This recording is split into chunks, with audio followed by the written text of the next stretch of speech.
الحمدللہ رب العالمین والصلاة والسلام علی سید الانبیاء والمرسلین وعلی آلہ واصحابہ اجمعین۔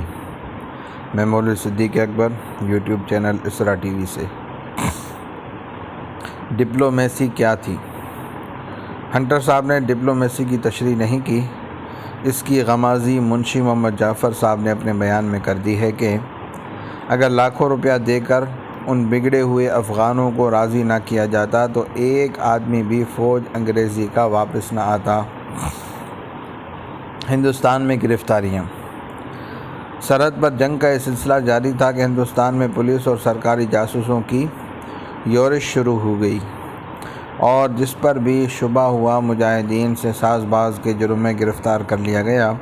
یہ سلسلہ 1-2 ماہ نہیں بلکہ آخر 1863 عیسوی سے 10 برس تک برابر قیامت برپا رکھی۔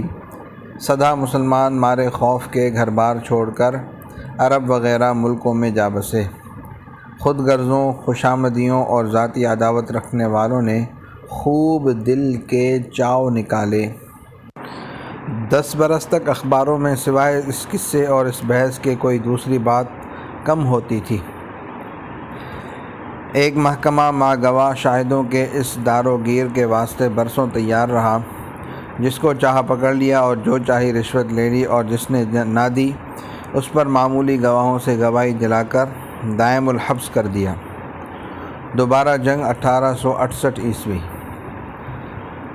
انگریزی فوجوں نے جو جانی اور مالی نقصان پہنچایا تھا، اور انگریزی ڈپلومیسی نے جس طرح دامن اتحاد چاک کیا، اس کی بخیہ گری میں کچھ دن لگے، مگر ابھی 4 سال پورے نہ ہوئے تھے کہ فروری 1868 عیسوی میں مولانا عبداللہ صاحب کی زیر کمان تازہ دم مجاہدین کا ایک دستہ پھر انگریزی فوج کے مقابلے پر صف آرا تھا۔ انگریزوں کو 1863 عیسوی یاد تھا۔ انہوں نے پوری مستعدی اور چستی سے کام لیا اور پورے ہندوستان کی منتخب فوجیں مورچے پر بھیج دیں۔ 6 ماہ تک کشف خون ہوتا رہا۔ نتیجہ کیا ہوا؟ ہنٹر صاحب کے ارشاد ملاحظہ فرمائیے۔ مجاہدین کی سخت جانی کی داد دیجیے۔ ہنٹر صاحب فرماتے ہیں، پنجاب گورنمنٹ نے مہم کے نتائج بیان کرتے ہوئے افسوس ظاہر کیا کہ مہم ختم بھی ہو گئی اور ہم اس قابل نہ ہوئے کہ ہندوستانی مجاہدین کو وہاں سے نکال کر باہر کریں یا ان کو اس بات پر آمادہ کر سکیں کہ وہ اطاعت قبول کر لیں اور ہندوستان میں اپنے گھروں کو واپس آ جائیں۔ ہنٹر صاحب ایک دوسرے موقع پر فرماتے ہیں، یہ 3 دفعہ انگریزی فوجوں کے ہاتھ سے تباہ و برباد ہو چکے ہیں، لیکن باوجود اس کے یہ ابھی تک 1871 عیسوی زمانہ تصنیف کتاب تک زندہ ہیں۔ حقیقت یہ ہے کہ جس وقت اس سرحدی نو آبادی کو ہم فوجی قوت کے بل بوتے پر تباہ کرنے کی کوشش کرتے ہیں تو ہماری مسلمان رعایا کے متعصب عوام لاتعداد آدمیوں اور روپیوں سے ان کو مدد دے کر گویا ان چنگاریوں کو ہوا دیتے رہتے ہیں جنہیں ہم نے خاک سمجھ کر چھوڑ دیا تھا، مگر جن کی بجھی ہوئی راکھ سے ایک دفعہ پر شعلے بھڑکنے لگتے ہیں، اس کے بعد یہ چنگاریاں سرحد پر اگرچہ تقریباً 50 برس بلکہ اگست 1947 تک دھواں دیتی رہیں، مگر ہندوستان میں تحریک کا نظام منتشر و معطل ہو گیا تھا۔ اس کی کل ہند حیثیت ختم ہو چکی تھی، لہذا اس کا بیان کرنا کوئی خاص اہمیت نہیں رکھتا، اس لیے اس باب کو ختم کیا جاتا ہے۔ ہندوستان کے اندر نظام عمل۔ مرکز کے ذمہ دار۔ 1850 عیسوی میں مولانا ولایت علی صاحب کا قافلہ دوبارہ عازم ہجرت ہوا تو صادق پور کا مرکز آپ کے برادر خورد مولانا سید فرحت حسین صاحب کے سپرد ہوا۔ یہ سپردگی کامیاب رہی۔ تقریباً 8 سال تک آپ کی زیر نگرانی مرکز اسی شان سے سرگرم عمل رہا۔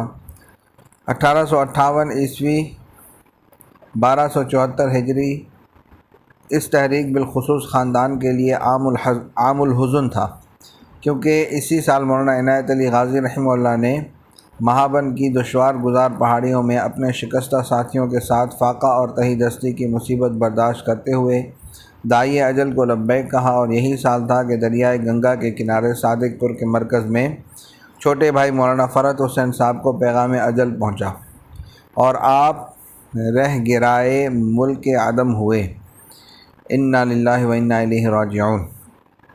مگر جس طرح ستھانہ کیمپ کا گرا ہوا علم فوراً ہی مولانا نور اللہ صاحب نے بلند کر دیا، پٹنہ میں مولانا یحییٰ علی صاحب نے پوری مستعدی اور بلند آہنگی سے مرکز کا نظم و نسق سنبھالا اور اس بجھنے والی چنگاری کو آتش فشاں بنا دیا، جو ایک عرصے تک برطانوی لشکروں پر آتش باری کرتا رہا۔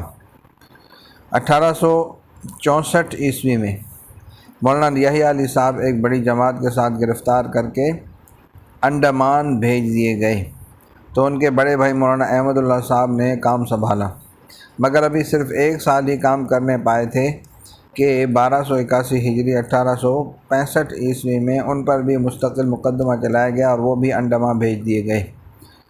28 ذی الحجہ 1298 ہجری 1881 عیسوی کو وہیں سپرد خاک ہوئے۔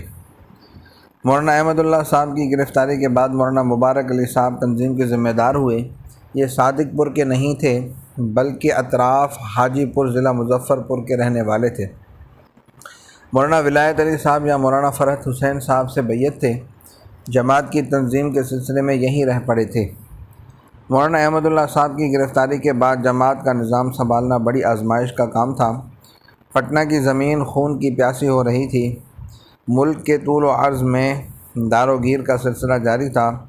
قسمت برگشتہ کی طرح سرکار کی چشم التفات کیا پھری کہ عظیم آباد پٹنہ کے رئیسوں اور جاں پسندوں کے تیور بھی بدل گئے۔ ایک عجیب قیامت کا سماں تھا۔ مولانا مبارک علی صاحب نے جان جوکھم میں ڈال کر تنظیم جماعت کا کام اپنے ہاتھ میں لیا اور ایک عرصے تک اپنا فرض حسن و خوبی سے انجام دیتے رہے۔ مقدمات سازش کی پیروی میں بھی مولوی محمد حسن صاحب ذبیح فرزند مولانا ولایت علی صاحب کا ہاتھ بٹاتے رہے۔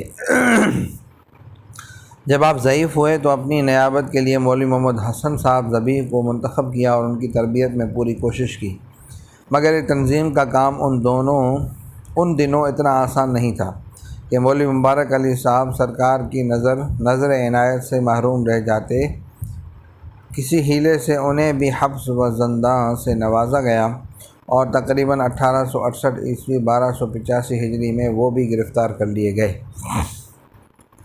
عبور دریائے شور کی سزا ہوئی، لیکن انہیں قید میں اتنی تکلیفیں دی گئی کہ انڈمان جانے سے پہلے ہی وہ جاں بحق ہو گئے۔ مولوی مبارک علی صاحب پر ایک الزام یہ بھی تھا کہ انہوں نے جہاد پر ایک کتاب تالیف کی تھی۔ مولوی محمد حسن صاحب پر یہ سلسلہ جانشینی ختم ہو گیا اور انقلابی نظام درہم برہم ہو گیا۔ نظام عمل پہلے گزر چکا ہے کہ نمبر 1 یہ نظام دیہات و قصبات سے شروع ہوتا تھا۔ گاؤں گاؤں اور قصبے قصبے امام اور واعظ مقرر کیے جاتے تھے۔ یہ ضرور نہیں ہوتا تھا کہ وہ باقاعدہ عالم ہوں، البتہ یہ ضروری ہوتا تھا کہ جماعت کے نصب العین سے پوری طرح واقف اور اس کے مقاصد کے جاں باز وفادار ہوں۔ نمبر 2 کوشش کی جاتی تھی کہ جہاں ممکن ہو ہم خیال لوگوں کی مستقل آبادی قائم کر دی جائے۔ دیہات و قصبات کے مقامی مبلغوں اور کارکنوں کا نگران ایک بڑا امام ہوتا تھا جس کا مرکز علاقے کا کوئی صدر مقام ہوتا تھا۔ تبلیغی رسالے اور جہادی نظمیں بڑی تعداد میں چھاپ کر بانٹی جاتی تھیں۔ صادق پور کے بڑے مکان میں جو قافلے کے نام سے مشہور تھا، بنگال وغیرہ سے آنے والے رضاکار کچھ دنوں قیام کرتے اور وہاں ناظم جماعت کے مواعظ سے مستفید ہوتے۔ جماعت کے ناظم ہر دور میں ایسے ہوتے رہے کہ علوم مشرقیہ کی اعلیٰ قابلیت اور مہارت کے ساتھ اعلیٰ کردار، زہد و تقویٰ اور دیانت و صداقت میں بھی نمایاں حیثیت رکھتے تھے۔ مسلمان ان کی علمی قابلیت اور بااثر شخصیت کے علاوہ ان کے روحانی کمالات کے بھی معتقد اور گرویدہ ہوا کرتے تھے۔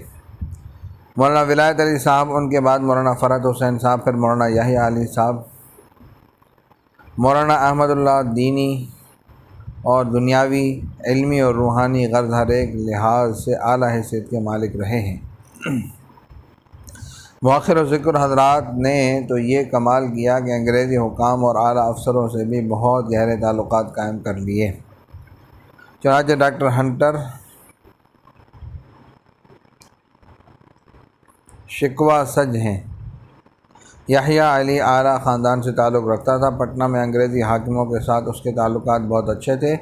اس کے خاندان میں سے ایک ہماری حکومت میں اعزازی عہدے پر مامور اور دوسرا ہماری سرحد پر مجاہدین کی جماعت کی رہنمائی کر رہا تھا جو ہماری فوجوں پر چھاپے مار رہی تھی۔ صلی اللہ تعالیٰ علی حبیب سیدنا محمد وعلی آلہ واصحابہ اجمعین برحمتک یا ارحم الراحمین۔